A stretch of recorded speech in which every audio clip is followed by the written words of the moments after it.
இந்த டாக்டர் மேலே கொஞ்சம் பேர் வந்து கதைக்கிறோம் டிக்டாக்ல என்ன தங்களை திறக்குறவாக காய்ச்சிட்டாங்க. அவங்க அப்படி கதைக்கிறாங்க இப்படி கதைக்கிறாங்க. டாக்டர் சொல்கிற எல்லாம் சரி பிள்ளைன்னு நியாயம் கதைக்கிறாங்க. நீங்கள் கதைக்கிற நீங்கள் என்று கேட்குறேன்னா அந்த சின்ன பிள்ளைய கை போய்க்கல நீங்களே வந்து இப்படி கதைக்கல. அவள் இந்த 10 பேர் கண் போய்க்கல நீங்களே இதில் கதைக்கல. கன பேர் செத்து கொண்டிருந்தாங்க இந்த ஜெஃப்னா ஹாஸ்பிட்டலில் எவ்வளோ மெடிக்கல் நெக்லிஜென்ஸால. அப்போ அதுக்கே நீங்கள் வந்து கதைக்கல.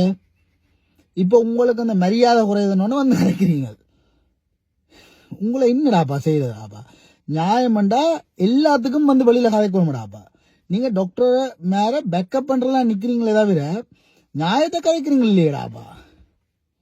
இப்போ உங்களோட மரியாதை போது நீங்க செய்த கலவுகள் எல்லாம் பிடிபடுதுன்னு வெளியில வந்து கதைக்கிறீங்க. மற்றது டாக்டர் அர்ஜுனா வந்து எல்லாரும் பிள்ளைன்னு சொல்லல, அவர் சரியான வழியில அதை குறிப்பிட்டு சொல்லியிருக்கார். குறிப்பிட்ட பேர் சொன்னாக்கள் கூட வந்து வெளியில கதைக்க பயப்படுறீங்களே. உங்களை குற்றம் இருக்கக்கூடிய தான் பயப்படுறீங்க. இல்லாடி வெளியில வந்து வழிவா கதைக்கலாம்.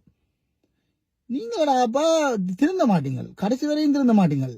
உங்களை சேரண்டு கூப்பிடணும், உங்களுக்கு மரியாதை வரணும், சரியோ? இதே ஜோதிச்சு பாருங்களாப்பா. இப்ப நீங்கள் சில டாக்டர் மேல ஸ்ரீலங்கால இருந்து இங்க பாருங்கள், இப்ப ஆஸ்திரேலியாவுக்கோ வெளிநாட்டுக்கு வந்து இங்க பேசாம தானே வேலை செய்றீங்கட்டாப்பா. அங்கதான் குளப்படியா கிடக்கு, உங்களோட குளப்படி பெரிய குளப்படியா கிடக்குறாப்பா.